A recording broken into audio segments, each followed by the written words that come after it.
ॐ अज्ञानतिमिरान्धस्य ज्ञानाञ्जनशलाकया चक्षुरुन्मिलितं येन तस्मै श्रीगुरुवे नमः। गुरुवे गौरचन्द्राय राधिकायै तदालये कृष्णाय कृष्णभक्ताय तद्भक्ताय नमो नमः। नमो विष्णुपादाय गुरुपृष्ठाय भूतले श्रीमद्भक्तिवेदान्त माधव इति नामिने साक्षात् गुरुसेवा मूर्तये शब्दब्रह्मणि प्रतिष्ठितः पतितपावन चरित्राय नारायणाय प्रियो नमः। श्रीकृष्ण रूपाय सुमंगलाय श्री गुरुकृपा विभूषिताय भावोल्लास भावप्रदानाय नमामि तस्मै गुरुमाधवाय। वृन्देश्वरि तवैव पदारविन्दम् प्रेमामृतैकमकरन्दरसौघपूर्णम् हृद्यर्पितं मधुपते स्मरतापमुग्रम् निर्वापयत् परं शीतलमाश्रयामि। तवैवास्मि न जीवामि त्वया विना इति विज्ञाय देवी त्वं नय मां चरन्तिके। श्रीकृष्ण चैतन्य प्रभो नित्यानंद श्री अद्वैत गदाधर शिवसदि गौरभक्त वृंद। हरे कृष्ण कृष्ण कृष्ण हरे हरे, हरे राम राम राम हरे हरे। हरे कृष्णा। सर्वप्रथम मैं अपने गुरुपाद पद्म ओम विष्णुपाद अष्टोत्तर शत श्री श्रीमद् भक्ति वेदांत माधव गोसाई महाराज के चरण कमलों में अनंत कोटि दंडवत प्रणाम ज्ञापन करता हूँ। हम लोग श्री कृष्ण कर्णामृतम ग्रंथ का पाठ कर रहे हैं, जिसमें लीला शुक बताते हैं, उनको अनुभूति हो रही है, उनके दर्शन की उत्कंठा दोबारा जागृत हुई है। और उसके बाद फिर वो जिस प्रकार वाणी से वर्णन करना चाह रहे हैं भगवान का, कृष्ण का, वो वर्णन भी नहीं कर पा रहे हैं उनके रूप का। तो रूप के वर्णन में वाणी जो है बिल्कुल असमर्थ है, लेकिन फिर भी किसी प्रकार से, क्योंकि जब अवर्णीय तत्व होता है तो उसको सर्वनाम के माध्यम से वर्णन करने का प्रयास किया जाता है। किमपि, काश्चित, कापी, इस प्रकार का जो सर्वनाम है उसके द्वारा, क्योंकि वाणी वहां पर असमर्थ हो गई है। तो इसी प्रकार अब यहां पर भी हम लोग 70वें श्लोक में श्रवण कराए हैं कि जब स्फूर्ति हो रही है उनको कि भगवान उनकी ओर आ रहे हैं, तो कैसा उनका रूप है, नूपुरों से मुखरित है, उनके आभूषण जो है उनसे ध्वनि आ रही है, नेत्र जो है आकुल व्याकुल चंचल हैं, अग्रभुजाएं जो हैं आंदोलित हैं, नृत्य भगवान जब चलते हैं तो नृत्य की तरीके से हैं, इस प्रकार से उनको अनुभूति हो रही है। अब 71वें श्लोक में कह रहे हैं लीला शुक, पशुपाल बाल परिषद विभूषण शिशुरेश शीतल विलोल लोचन मृदुल स्मिताद्र वदनेन्दु संपदा मदयन मदीय हृदयं विगाहते। 71वां श्लोक है। यहां पर कह रहे हैं, इसका पद्यानुवाद इस प्रकार से है। अलंकार यह गोप लली कुल का शिशु सुंदर शीतल चपल विलोचन जो चंचल इंदीवर मृदुल स्मित से सिक्त मुखेन्दु मयूख जाल से कर उन्मत्त मदीय हृदय में आया छल से। यन मदीय हृदय विगाहते, जो मेरे मन के ऊपर अपना आधिपत्य विस्तार कर रहे हैं, अर्थात मेरे मन में प्रवेश होते चले जा रहे हैं, ऐसी वो कोई इस प्रकार की कोई वस्तु है जिसके विषय में यहां बता रहे हैं। तो क्या है? पशुपाल बाल परिषद विभूषण। पशुपाल अर्थात जो पशुओं का पालन करने वाले हैं। पशुओं का पालन कौन है? करते हैं गोपगण। तो उनके जो बालक हैं, बाल, परिषद माने सभा, विभूषण उसको जो शोभायमान करते हैं, भूषण स्वरूप है। तो यहां पर पशुपाल का अर्थ हो गया गोपगण और उनके जो बालक। अब यहां पर बालक में बालक लेंगे या बालिका लेंगे? तो बाला भी हो सकता है और बाल भी हो सकता है। या अगर बाल है तो इसका मतलब है कि उनके जो हैं बालक हैं, और अन्यथा बालिकाएं हैं, कन्याएं हैं। तो यहां पर जो बाला शब्द प्रयोग नहीं किया गया, कर्मधारय समास का प्रयोग है यहां पर, तो कर्मधारय समास में बाला का बाल हो गया है। क्योंकि भगवान जो मधुर लीला का वर्णन है, तो यहां पर सखाओं की बात तो हो नहीं रही है। यदि सखाओं की बात होती तो फिर यहां पर हम बाल ले सकते थे, लेकिन यहां पर इसका अर्थ होना लेना पड़ेगा बाला, अर्थात जो गोप कन्याएं हैं, गोप कुमारियां हैं, उनकी जो मंडल है, उनकी जो सभा है, उस सभा के जो विभूषण स्वरूप हैं, अलंकार स्वरूप हैं, ऐसे कृष्ण उनके सभा में भूषण स्वरूप हैं। फिर आगे बता रहे हैं, एश माने ये, देखते हुए, सामने इंडिकेट करते हुए, शीतल विलोचन लोचन, उनके जो नेत्र कमल हैं वो अत्यंत शीतल हैं और चपल हैं, चंचल नेत्र हैं, शीतल और चंचल नेत्रों से युक्त। मृदुल स्मिताद्र, उनके मुख कमल के ऊपर जो है स्निग्ध हास्य वर्तमान है, मृदुल है और स्निग्ध है, दोनों है। हास्य की भी दो विशेषताएं बताई।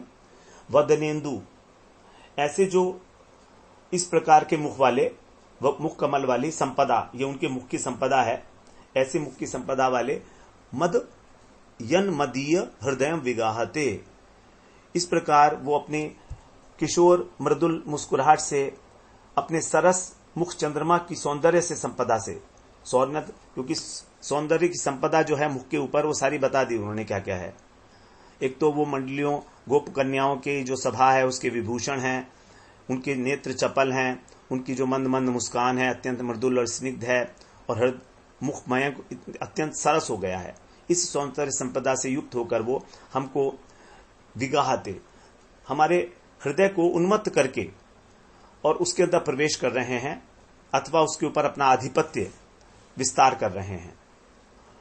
तो ऐसे श्री कृष्ण समस्त इंद्रियों को आह्लादित करते हैं। तो यहां पर गोप बालाओं की सभा का परम भूषण, चंद्रवत, चंद्र के समान सुशीतल उनके लोचन, चंचल लोचन, और मृदु मधुर हास्य से सरस मुखचंद्र, यह है उनकी संपदा। तो विशेष रूप से मेरे हृदय में प्रवेश कर रहे हैं, अर्थात मेरे रोम रोम में व्याप्त हो रहे हैं। तो कृष्ण जब प्रकट हुए थे वहां पर रास में, तो सबसे पहले गोपियां उनसे मिली और उन सब ने अपनी अपनी ओढ़नी उतारकर और यमुना जी के कोमल बालुका के ऊपर बिछा दी थी, और कृष्ण को उस उज्जवल विशाल आसन के ऊपर विराजमान कराया था। यह रासलीला का प्रसंग है। तो वहां पर जब उनको विराजमान कराया था, तब वहां पर वो विशेष रूप से भूषित हुए थे। उस सभा की शोभा कृष्ण से ही हुई थी, इसलिए उनको विभूषण कहा गया यहां पर। क्योंकि कृष्ण के आविर्भूत होने से पहले तो सभी की अवस्था म्रियमाण, मरणासन्न टाइप की हो गई थी।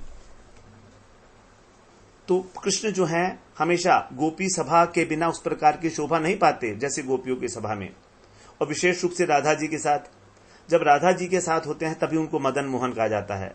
राधा संगे यदा भाति तदा मदन मोहन, अन्यथा विश्व मोह अपि स्वयं मदन मोहित।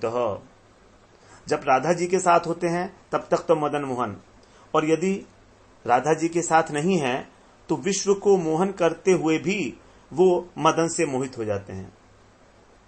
तो रास गोष्ठी में किस प्रकार से जो है शोभा हुई थी कृष्ण की, उसको तो सुखदेव जी ने बताया है। तत्रातिशु शुभेताभिर भगवान देवकी सुतः मध्य मणिनाम हेमानाम महामर्कतो यथा।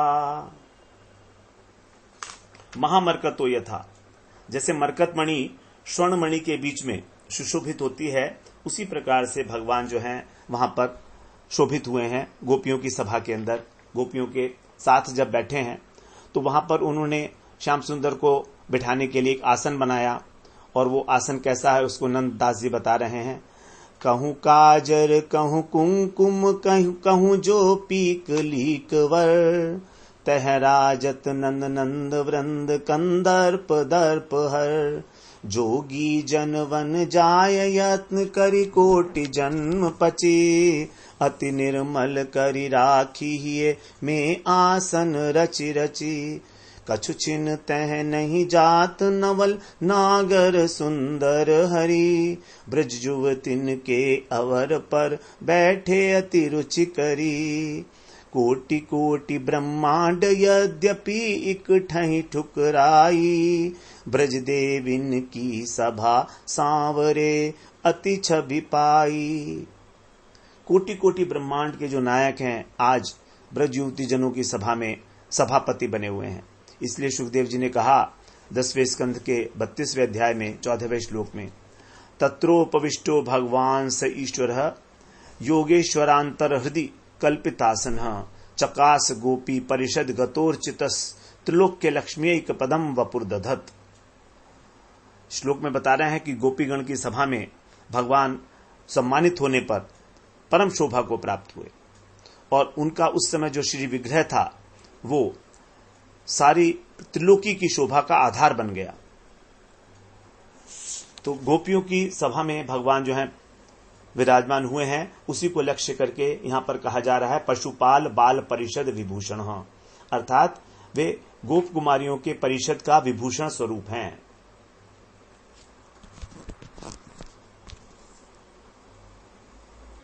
ऐसे जो कृष्ण हैं वो विगाहते, विगाहते आया है बाद में, हृदयम विगाहते में हमारा जो हृदय है उसको विगाहित कर रहे हैं, अर्थात हृदय को आनंदित भी कर रहे हैं और विशेष रूप से उस पर आक्रमण कर रहे हैं। विगाहते का मतलब आक्रमण करना भी होता है, अर्थात उसको अपने अधिकार में ले रहे हैं, अर्थात हमारे हृदय को वशीभूत कर रहे हैं अपनी उस शोभा से। तो यहां पर अब सभापति के रूप में विराजमान है गोपी परिषद में भगवान कृष्ण, उनका आदर सत्कार हुआ है। अब रासलीला में रस की गोष्ठी प्रारंभ हो रही है। ब्रज की नागरी गोपीगण जो हैं वो रसिक शेखर श्याम सुंदर के मध्य में, अब बीच में आपस में उनके बाग विलास आरंभ हो रहा है, वार्तालाप। ब्रज की गंवार कह जाने वाली गोपियां वालिनी अब यहां पर प्रेम के जो देवता हैं श्याम सुंदर, उनकी परीक्षा लेने जा रही हैं। जो त्रिलोकी को नचाने वाला ये नटखट है समुच इन ब्रज बालाओं के कब्जे में ही आता है वास्तव में, क्योंकि ये गोपियां ही इसको चुल्लू भर छाछ पर नाच नचाती हैं। रसखान जी कहते हैं, शेष महेश गणेश दिनेश सुरेश जाहि निरंतर गामे, जाहि अनादि अनंत अखंड अछेद अभेद सुवेद बतावे। नारद से शुक व्यास रटे पचिहारे तऊ पुनि पार न पावे, ताहि अहीर की छोहरियां छछिया भरी छाछ पे नाच नचावे। किस प्रकार गोपियां जो हैं भगवान को छकाती हैं उनके वार्तालाप के माध्यम से, इसको कवि कर्णपुर जी ने रासलीला के वर्णन में प्रश्नोत्तर के माध्यम से प्रस्तुत किया है और दिखाया है कि किस प्रकार से गोपियां जो हैं भगवान से जीत जाती हैं। वहां पर जो है कहती हैं गोपियां, पूछती हैं, प्रश्न पूछती हैं और कृष्ण उसका उत्तर देते हैं। तो प्रश्न है गोपियों का, कोमल धी कामहिता हंत कामहिता, को पचय को पचयो मधुरा का पश्य मधुरा कहा, किंच केवल भाज के संत एव के संत का सार रस विलासा विलसती कासा रस विलासेव। कृष्ण बड़े शॉर्ट में गोपियों का प्रश्न है और कृष्ण के उत्तर भी उतने शॉर्ट में हैं। आरंभ हो रहा है गोपियों का प्रश्न। गोपियां कहती है कोमलधी, को अमल धी, अमल का मतलब निर्मल, जहां पर मल नहीं है। तो हे श्याम सुंदर हमें यह बताइए कि निर्मल मति कौन सी है, किसको कहते हैं निर्मल मति? तो श्याम कृष्ण कहते हैं कोमल धी। कृष्ण कहते हैं कोमल धी अर्थात कोमलमती जिसकी है वही निर्मलमती है। उन्होंने कहा था को अमल धी, अमल, उन्होंने कह दिया कोमल धी अर्थात कोमल बुद्धि ही अमल बुद्धि है। ठीक ही है, उसी प्रकार से उत्तर दे रहे हैं। अब गोपियां पूछती हैं सखियों इनकी मति कैसी है जरा बताओ तो, इनकी पत्नी निर्मल है कि मलिन है कृष्ण की? तो अन्य गोपी बोलती है अरे इनकी मति तो मलिन है, बुद्धि, मति का मतलब बुद्धि, और ये कोमल तो है नहीं, अत्यंत कठोर है। क्यों कठोर हैं? क्योंकि इन्होंने हम सबको त्यागा है। तो आपस में बात कर रही हैं कि इनकी मति मलिन है, इसीलिए कारण यह है कि कोमल नहीं है और कठोर है, इसीलिए इनको त्यागा। तो इसका मतलब ये प्रूव कर दिया उन्होंने कि भगवान की जो बुद्धि है वो निर्मल बुद्धि नहीं है। अब आगे गोपी पूछती है, काम महिता।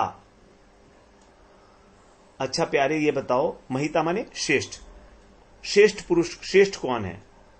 तो श्री कृष्ण ने काम हिता, वहां पर पहले का महिता अलग अलग लिखा था, अब जब दोनों को मिलाएंगे तो हो जाएगा काम हिता। काम हिता का मतलब है जो अपने काम में इहिता, इहिता का मतलब है करना, तत्परता, तो जो अपने काम में तत्पर है वही श्रेष्ठ है। अब जब कृष्ण ने उत्तर दिया तो गोपियां परस्पर में आपसे बात करती हैं कि अच्छा ये बताओ कि अपने काम में तत्पर हैं या हम तत्पर हैं? तो फिर दूसरी सखी उत्तर देती है, हम तत्पर हैं, क्योंकि हमको तो इन्होंने वन में बुलाकर त्याग दिया, अपने कर्तव्य का पालन नहीं किया, परंतु इनके त्याग देने पर भी हमने इनको नहीं त्यागा। हम तो अपने घर में हम तो यहीं पर ही तत्पर रही, हम अपने घर तो नहीं चली गई। अर्थात हमने निरंतर इनका स्मरण चिंतन करती रही हम, जबकि इन्होंने हमें त्याग दिया था, तो भी इन्होंने हमें भुला दिया, ये चूक गए। अब गोपियां जीत गई यहां पर भी।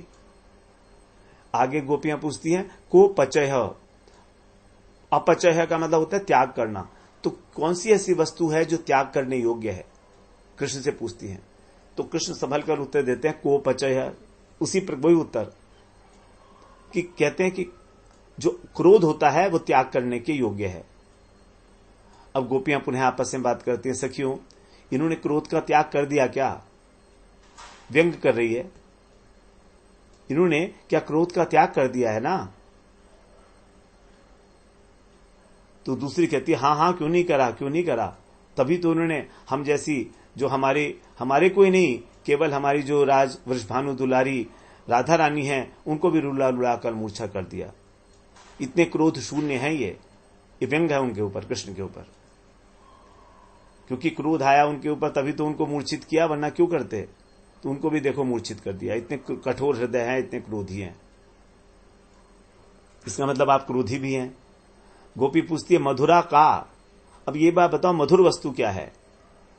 तो श्री कृष्ण बोलते हैं, मधुर का, अर्थात जो बसंत की पूर्णिमा है उससे अधिक जो और मधुर है अधिक, उससे है शरद की पूर्णिमा। बसंत की पूर्णिमा से भी शरद की पूर्णिमा और अधिक उच्च है, मधुर है। तो आपस में कहती हैं, हे कृष्ण, ये कृष्ण जो हैं इनको मधुर और कटु वस्तु का कुछ ज्ञान है क्या?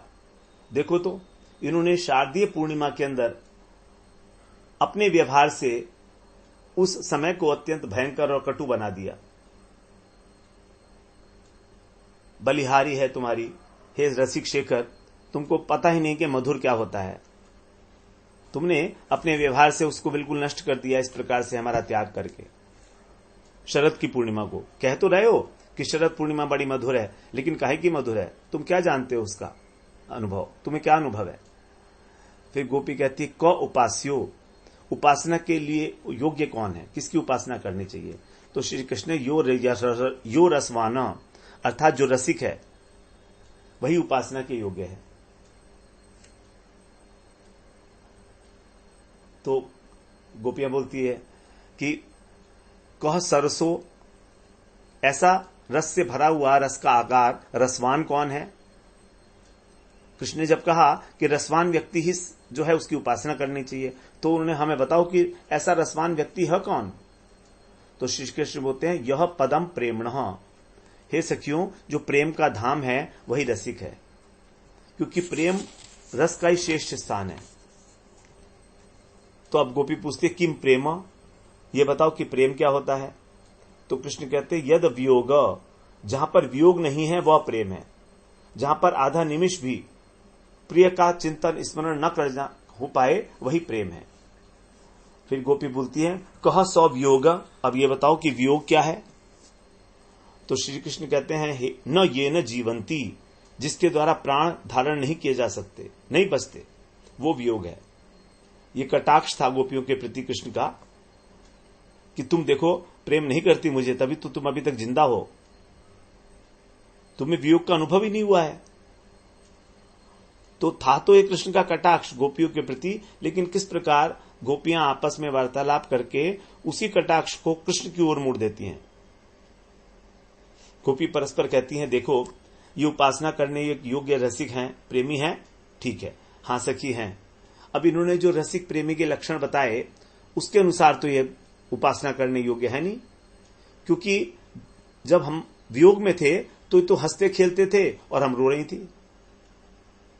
इसका मतलब ना तो ये प्रेमी है और ना ही उपासना करने योग्य है, क्योंकि उन्होंने तो सब उल्टे काम किए। हम रो रही थी तब भी उसके ऊपर इनके ऊपर कोई फर्क नहीं पड़ा।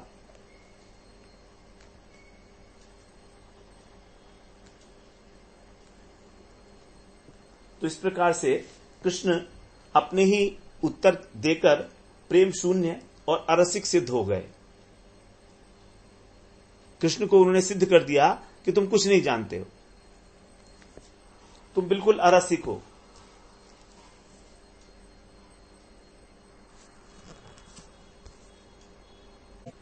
इस प्रकार गोपियां निष्कर्ष निकाल लेती हैं और आपस में ही आंखों से इशारा करती हैं। अब कृष्ण पूछते हैं, अब कृष्ण के पूछने की बारी है। तो कृष्ण पूछते हैं, किम दुखम, दुख क्या है? तो गोपियां कहती हैं, प्रिय विरह, प्रिय का जो विरह है वही सबसे बड़ा दुख है। कृष्ण कहते किम प्रियम, प्रिय कौन है? तो गोपी कहती है अति दुर्लभम, जो अत्यंत दुर्लभ है वही प्रिय है। तो कृष्ण पूछते किम दुर्लभम, ये दुर्लभ क्या है? एक प्रश्न में से दूसरा प्रश्न निकालते जा रहे हैं कृष्ण उनको फंसाने के लिए। तो गोपी कहती हैं कि जो समस्त प्रकार के साधनों से भी प्राप्त नहीं हो सकता वही दुर्लभ वस्तु है। तो यहां पर श्री कृष्ण जो हैं गोपियों के प्रिय हैं और वो कृष्ण ही गोपियों के लिए अत्यंत दुर्लभ हैं। उनके विरह में ही गोपियों को दुख हो रहा है और कृष्ण को गोपियों के विरह में दुख का अभाव है, उनके अंदर कोई दुख नहीं हो रहा है। इसलिए यहां पर कृष्ण के अंदर ना तो प्रियता है और ना ही दुर्लभता है। तो गोपियों ने इस प्रकार अपनी सभा में उनको सब प्रकार से हरा दिया। अब कृष्ण जो है गोपियों का उत्तर सुनते सुनते बिल्कुल निरुत्तर हो गए। लेकिन अभी परीक्षा समाप्त नहीं हुई थी। गोपियों ने उसके बाद फिर 3 प्रश्न पूछे थे, रासलीला के अंतर्गत जो प्रश्न पूछे गए हैं। अंत में कृष्ण जब उत्तर नहीं दे पाए कुछ भी, तो बड़ी चतुराई के साथ उन्होंने एक उत्तर दे दिया और कह दिया, ना पा रहे हम निर्वद्य संयुजाम, कि तुम्हारा जो प्रेम है मेरे प्रति इतना उत्कृष्ट है कि मैं किसी प्रकार उसका प्रतिदान नहीं कर सकता। न पा रहे हम निर्वद्य संयुजाम स्वसाधु कृत्यम विबुधायुषापि वह यामा भजन दुर्जर गेह श्रृंखला संवृश्य तदवह प्रतियातु साधुना। हे गोपियों, मेरे साथ तुम लोगों का जो निष्कपट प्रेममय संयोग है, जिसके लिए तुमने दुर्जर ग्रह श्रृंखला को भी तोड़ दिया, लोक धर्म का अतिक्रमण कर दिया और ऐसा अतिक्रमण करके मेरा भजन किया, तो तुम्हारा जो मेरे ऊपर ऋण बन गया है, उस ऋण को मैं देवताओं के लंबे आयु को प्राप्त करके भी देवती चेष्टा करूं कि उस ऋण को चुका दूं, तो भी उसका बिंदु मात्र में नहीं चुका सकता। इसलिए तुम लोग केवल अपने सद्गुणों से, अपनी सुशीलता से ही इस ऋण का भार उतार लो, क्योंकि मेरे किए हुए किसी प्रत्युपकार से ये ऋण नहीं उतरेगा।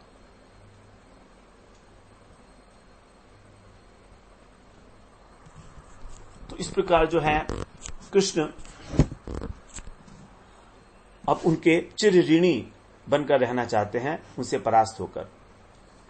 तब बोले ब्रजराज कुंवर हो ऋणी तिहारो, अपने मन से दूरी करो किन दोष हमारो।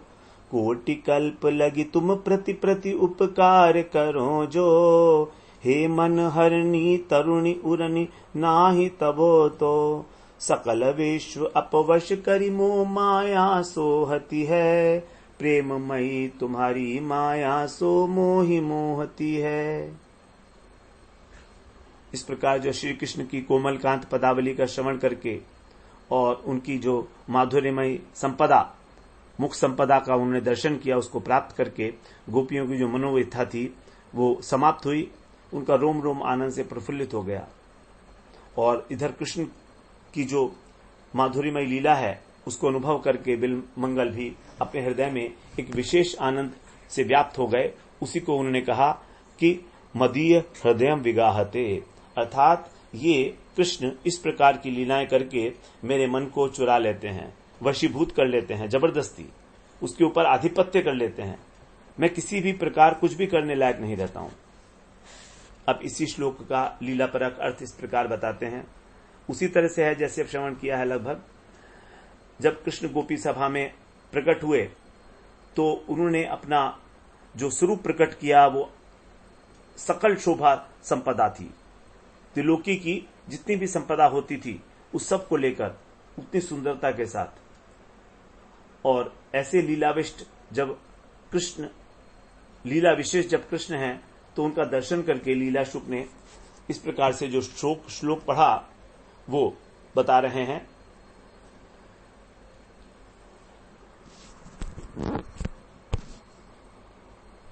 कि ये किशोर कृष्ण समस्त गोपियों के विशेषतः मेरे सम्मुख आकर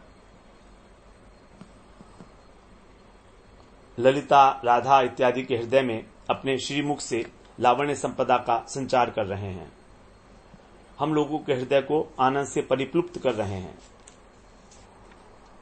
तो यहां पर बता रहे हैं कि जब कृष्ण प्रकट हुए उनके सामने तो गोपियों ने उनसे प्रश्न पूछे थे,